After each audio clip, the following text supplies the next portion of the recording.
Hola, hoy vamos a hablar sobre un texto de Monserrate López Díaz. Ella es una profesora de FLE en la Universidad Santiago de Compostela en España. Este texto se llama Les antonymes, quelques propositions didactiques à partir de la publicité. Es decir, los antónimos, algunas proposiciones didácticas a partir de la publicidad. Entonces, vamos a empezar con los conceptos básicos. Hay conceptos importantes que hay que comprender antes de ver la propuesta didáctica que hace la profesora López. Primero, las dicotomías lingüísticas son súper simples, las características de los antónimos, luego las formas de marcar la antonimia, luego la no antonimia, la hiponimia y finalmente la antonimia absoluta y la antonimia aproximativa.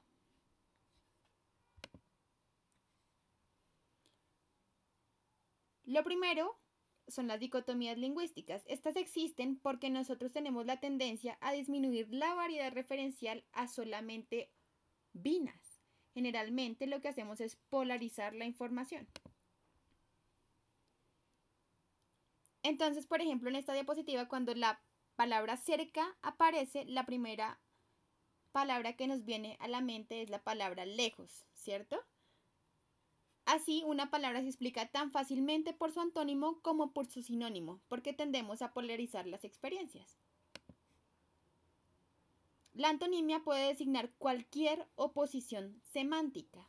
No necesariamente el opuesto de frío es caliente. Puede ser congelado, puede ser, hirviendo o tibio. Entonces también son oposiciones semánticas esas. Los antónimos tienen tres características. La primera es que son un par de palabras de sentido contrario que pertenecen a la misma categoría. Volvemos a lo mismo. Son dicotomías, entonces son binas, entonces son par de palabras. Ahí tenemos entonces el ejemplo de lento contra rápido y lentamente contra rápidamente. Las palabras deben pertenecer a la misma categoría gramatical para ser consideradas como antónimas. La segunda característica es que nosotros normalmente decimos que un antónimo se opone a un sinónimo. Entonces, si feliz es igual a contento, esos son sinónimos.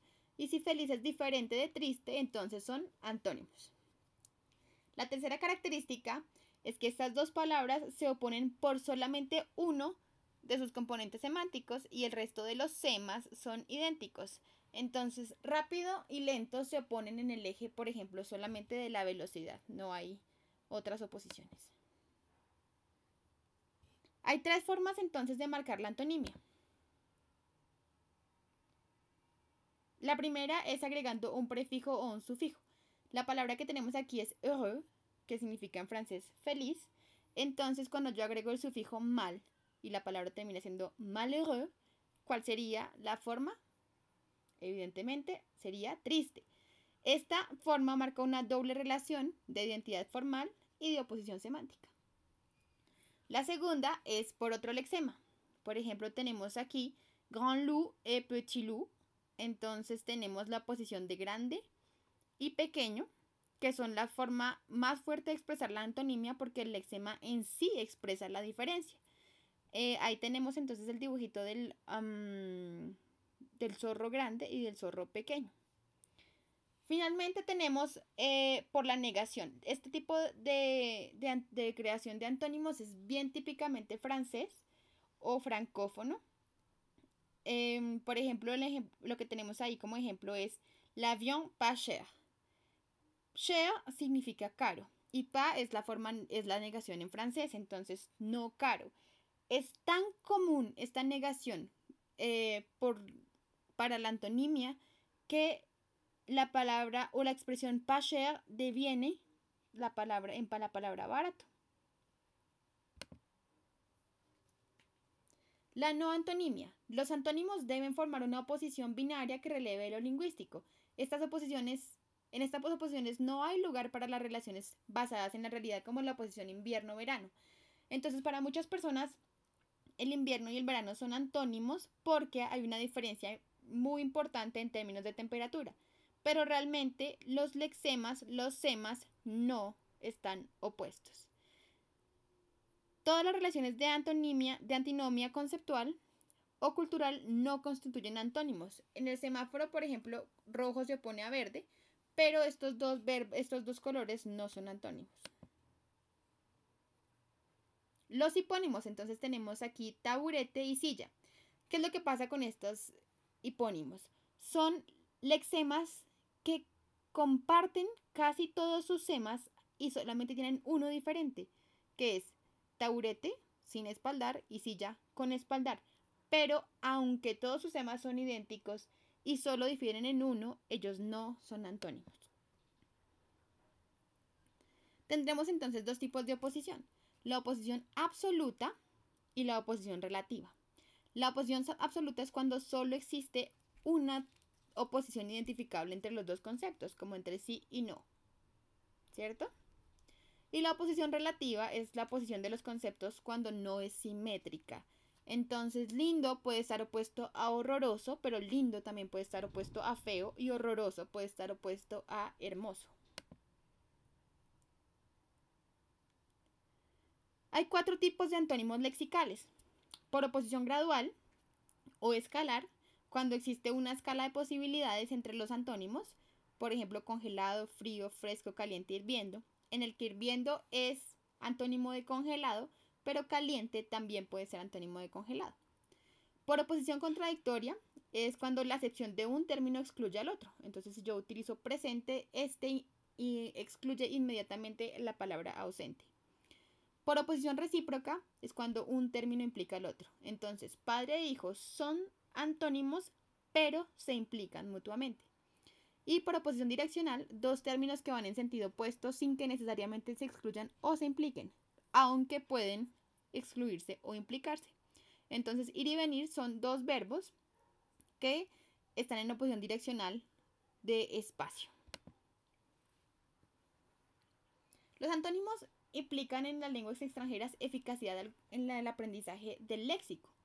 Entonces, López nos dice que Tomasello en 1987 observó lo mismo que Reger observó algunos años después, que en el caso del inglés las preposiciones y los adverbios son más rápidamente aprendidos cuando tienen antónimos. Entonces, cuando yo creo parejas de antonimia como in, out, inside, outside y above, below, es más fácil aprenderlos para los estudiantes que cuando no los tienen, como en la palabra between.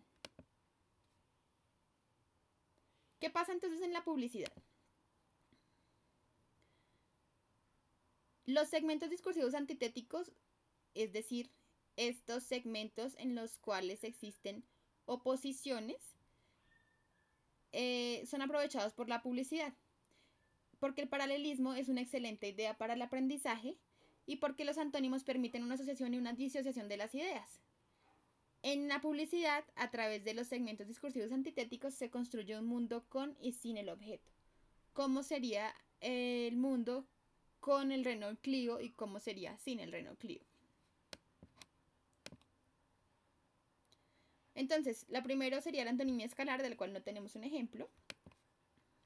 Luego tenemos un ejemplo para oposición contradictoria, all in or nothing. Esto es un eslogan de Adidas, en el que all y nothing serían oposiciones contradictorias porque se excluyen. Oposición recíproca, life is special occasion, que es una publicidad de Hallmark. Life implica occasion y occasion implica life. Son recíprocas, pero son antónimas. Y por última, tenemos la antonimia direccional. Yesterday you said tomorrow. Yesterday y tomorrow implican direcciones opuestas en el eje del tiempo. La propuesta didáctica de López, entonces. Ella tiene una hipótesis. Esta hipótesis ha sido traducida por mí misma, entonces si ustedes quieren referirse al texto también es una muy buena idea. El vocabulario debe ser comprendido en su funcionamiento discursivo porque no es suficiente aprender palabras aisladas.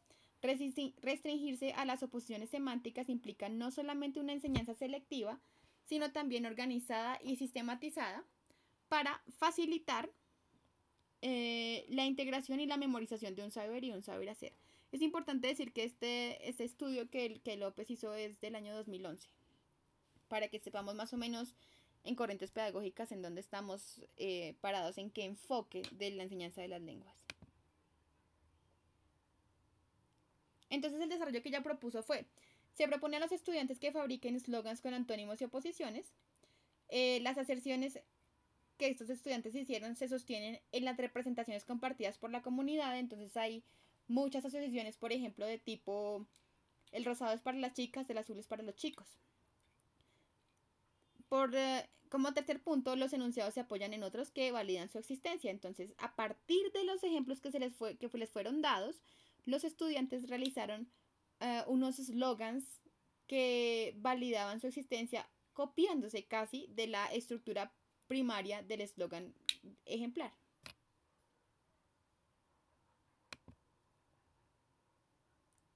Las conclusiones de López entonces son: el procedimiento debería permitir una organización de conocimientos lingüísticos en forma de plan que permitiría lograr un acto de comunicación. Las competencias lingüísticas, discursivas y culturales intervienen en las estrategias de producción. Este procedimiento debería permitir estimular el aprendizaje de la lengua extranjera de manera lúdica. ¿Qué tenemos nosotros que decir sobre esta propuesta? Bueno, desde mi lectura de la idea de López es muy interesante, pero no está enmarcada de una manera en que lo comunicativo sea realmente el objetivo.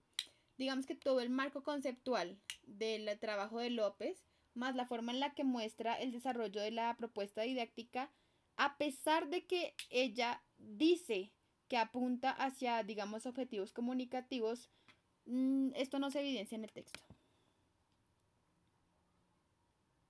Todo el desarrollo conceptual desembarca en una propuesta didáctica pobre que busca principalmente ofrecer un plan organizado de actividades para la consecución de objetivos dichos comunicativos. Entonces, esto va en total relación con lo anterior. El texto no es muy extenso, pero realmente el espacio que ella le da a la propuesta y al análisis de esta misma es muy poco en frente a lo que da como conceptos teóricos importantes a comprender antes de la propuesta didáctica. Se nos hace realmente que aunque la idea es muy interesante, fue muy pobremente desarrollada. López tiene un afán con objetivos léxicos de utilizar textos no didactizados. Esto la enmarca en las necesidades creadas por los últimos enfoques de enseñanza. Como dijimos antes, este es un trabajo de 2011 que se enmarca bastante en el marco, valga la redundancia, del enfoque comunicativo. Y por eso creemos que ella tiene tanto afán en utilizar textos que sean no didactizados, digamos porque este tipo de textos es una de las cosas más importantes del enfoque comunicativo y sobre todo desde la comprensión primaria del mismo.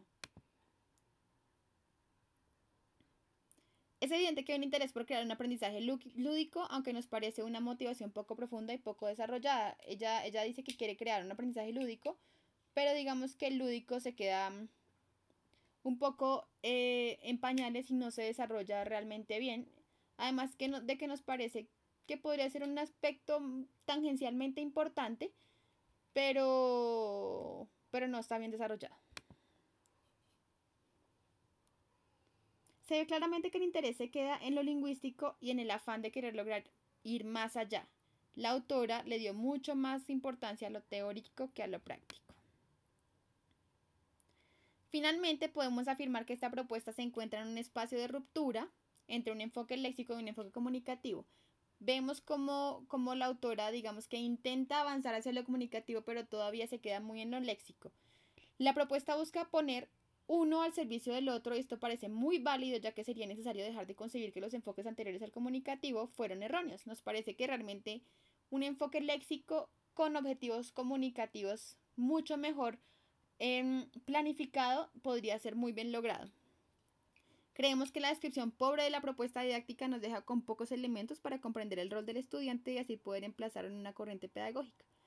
Realmente el texto no nos dice nada mayor, no nos da mayor información sobre qué rol tuvieron los estudiantes durante la puesta en acción de esta propuesta didáctica, y las descripciones de las reacciones finales de los estudiantes no tienen en cuenta, digamos, componentes actitudinales que podrían ayudarnos a analizar un poco más las dinámicas de la propuesta, sino simplemente miran sus intereses léxicos. Gracias por escucharme.